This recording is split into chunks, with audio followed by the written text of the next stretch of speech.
मुख्यमंत्री पुष्कर सिंह धामी ने बुधवार को उत्तरकाशी पहुंचने के बाद आपदा प्रभावित मांडो और ककरानी गांव के आपदा पीड़ितों से मुलाकात की। इस दौरान उन्होंने मृतकों के परिजनों को सांत्वना देने के साथ ही ग्रामीणों की मांग पर डीएम को मांडो गांव में विस्थापन की प्रक्रिया शुरू करने के निर्देश दिए। मुख्यमंत्री के साथ जनपद के प्रभारी मंत्री गणेश जोशी भी थे। मुख्यमंत्री धामी ने जिलाधिकारी को निर्देश देते हुए कहा कि तहसील और जिला स्तर की समस्याएं शासन में आई तो इसके लिए संबंधित जिले का अधिकारी जवाबदेह होगा। उन्होंने कहा कि आम जन को अपनी समस्या के समाधान के लिए परेशान नहीं होना चाहिए। मुख्यमंत्री ने निर्देश दिए कि तहसीलों और जिलों में कोई पेडेंसी नहीं होनी चाहिए। जीरो पेडेंसी सरकार का मूल मंत्र है। मुख्यमंत्री ने कहा कि आपदा प्रबंधन में सभी संबंधित विभागों और एजेंसियों को पूरा समन्वय हो, किसी तरह का कम्युनिकेशन गैप न हो।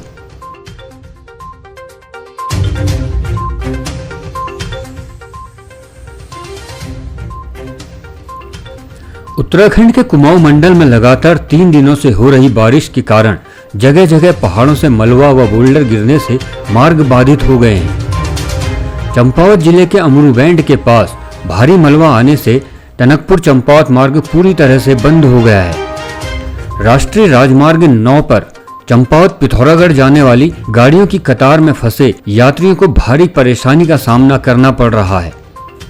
परेशान यात्रियों ने बताया कि पिछले 24 घंटों से मार्ग बाधित है और प्रशासन द्वारा किसी प्रकार की मदद नहीं मिल रही है। वहीं पहाड़ों से आए मलबे को हटाने का कार्य एक ही मशीन से कराया जा रहा है। ऐसे में लोग एनएच खुलने में ज्यादा वक्त लगने का अंदेशा जता रहे हैं। जा रहे हैं यहाँ से चंपावत जा रहे थे। बहुत सारे यात्री यहाँ पर खड़े हैं जो कि परेशान हैं और यहाँ पर NH 9 पे बहुत सारा मलबा आया हुआ है और न जाने आगे कोई ऐसा कितना मलबा आया होगा। लोग यहाँ पर बहुत परेशान हैं और प्रशासन की तरफ से कोई ऐसे खाद्य की कोई व्यवस्था नहीं है।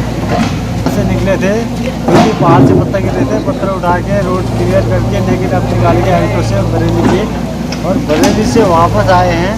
लेकिन कल शाम को हम वापस घर जाते लेकिन वहाँ चौकी पे रोक दिया गया। कोई खाने की व्यवस्था नहीं, होटल बुक करके ट्रैफिक में रहे। अभी वापस आए तो ये मलबा आया है सब ये। अब मैंने आगे को चंपावत तक परेशानी झेलनी पड़ेगी। वहीं दूसरी तरफ कुमाऊं की लाइफलाइन कहे जाने वाले रानीबाग पुल का एक हिस्सा क्षतिग्रस्त होने के बाद आवाजाही पूरी तरह से प्रभावित है। भारी बारिश और खराब मौसम के बीच लोग पैदल ही आवाजाही करने पर मजबूर हो गए हैं। हालांकि क्षतिग्रस्त पुल का निर्माण कार्य शुरू कर दिया गया है, लेकिन लगातार हो रही बारिश से निर्माण कार्य में भी बाधा उत्पन्न हो रही है। उम्मीद जताई जा रही है कि अभी और ज्यादा दिन पुल को आवाजाही के लिए शुरू करने में लग सकते हैं, यानी कि अभी कुछ और दिन आम जनता को पैदल आवाजाही के लिए मजबूर होना पड़ेगा। 3 दिन से जो है आने जाने में परेशानी हो रही है यहाँ पर और सभी लोगों को परेशानी हो रही है। जैसे कि कोई हैवी सामान लाना हो वहाँ से यहाँ तक तो वो दिक्कत हो रही है और साथ ही साथ फिर यहाँ से भी क्योंकि पहले ये गाड़ी जो है सीधे वहाँ तक जाती थी मार्केट तक, तो अब यहीं पे रुकना पड़ रहा है। तो ये प्रॉब्लम्स है यहाँ पे।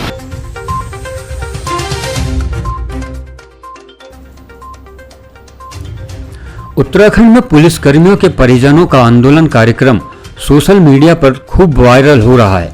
इसमें 25 जुलाई को परेड ग्राउंड में पुलिसकर्मियों के परिजनों के आंदोलन की जानकारी दी जा रही है। इन्हीं सब बातों को देखते हुए सरकार पुलिसकर्मियों के ग्रेड पे को लेकर खड़े हुए विवाद को जल्द से जल्द खत्म करने की कोशिशों में है। इस पर विचार के लिए बनाई गई सब कमेटी पुलिसकर्मियों के ग्रेड पे मामले पर बीच का रास्ता खोज रही है। सब कमेटी के अध्यक्ष सुबोध उनियाल से बुधवार को पुलिस महानिदेशक अशोक कुमार ने उनके आवास पर मुलाकात की। इस दौरान पुलिस कर्मियों के ग्रेड पे मामले के समाधान को लेकर विचार किया गया। खबर है कि इसमें पुलिस कर्मियों के प्रमोशन का रास्ता खोजा जा रहा है ताकि उनके ग्रेड पे में भी बढ़ोतरी की जाए और पुलिस कर्मियों को कुछ हद तक इसका फायदा दिया जाए। कैबिनेट मंत्री सुबोध उनियाल और पुलिस महानिदेशक अशोक कुमार के बीच हुई बातचीत के बाद सुबोध उनियाल ने कहा कि पुलिस कर्मियों को सरकार पर भरोसा होना चाहिए। सरकार पूरी गंभीरता के साथ उनकी समस्याओं को लेकर विचार कर रही है। उन्होंने कहा कि एक अनुशासित फोर्स होने के नाते पुलिसकर्मी ऐसा कोई कदम नहीं उठाएंगे जो फोर्स की छवि को खराब करे। सरकार इस मामले में संवेदनशील और गंभीर है। यही कारण था कि जब कैबिनेट के समक्ष प्रकरण आया तो कैबिनेट ने इसकी गंभीरता को समझते हुए तत्काल मेरी अध्यक्षता में एक सब कमेटी मुख्यमंत्री जी ने बनाई, जिसमें धन सिंह रावत जी और रेखा आर्य जी भी मेरे साथ हैं और तमाम अधिकारी भी इसमें रखे गए। इसकी एक बैठक हमने की भी थी और इस बैठक में जब कुछ कमियां दिखाई दी थी वो सभी अधिकारियों को ये कहा गया कि आप पूरे आंकड़ों के साथ अगली मीटिंग में प्रस्तुत और शीघ्र अगली मीटिंग करने जा रहे हैं। लेकिन सरकार इस मामले में पूरी तरह गंभीर है और क्योंकि पुलिस एक अनुशासित बल है और अनुशासन लोग पुलिस अनुशासन का संदेश देती है, इसलिए हमारी गंभीरता संवेदनशीलता को देखते हुए जो मतलब सबसे मेरा निवेदन यही है, सरकार का निवेदन यही है कि इस तरह के कोई काम न करें जिससे पुलिस की अनुशासन की जो एक इमेज है उस पर कोई असर पड़े।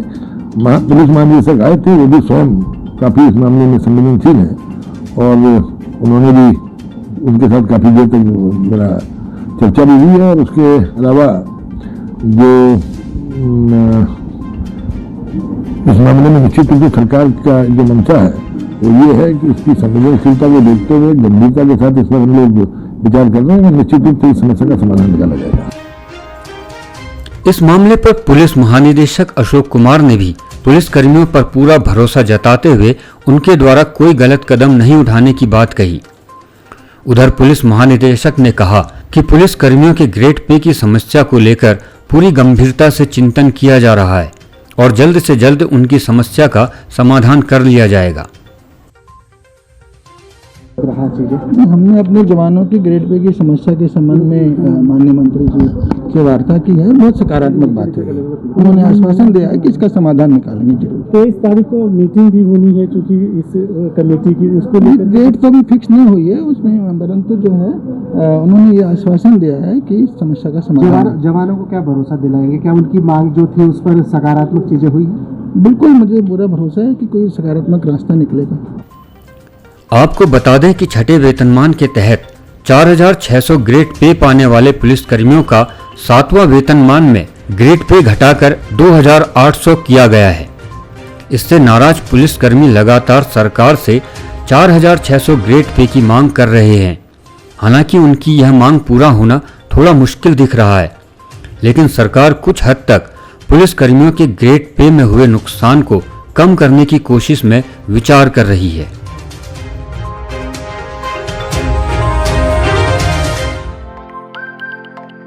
खास खबर देखने के लिए कृपया हमारे चैनल को लाइक करें, शेयर करें और सब्सक्राइब जरूर करें।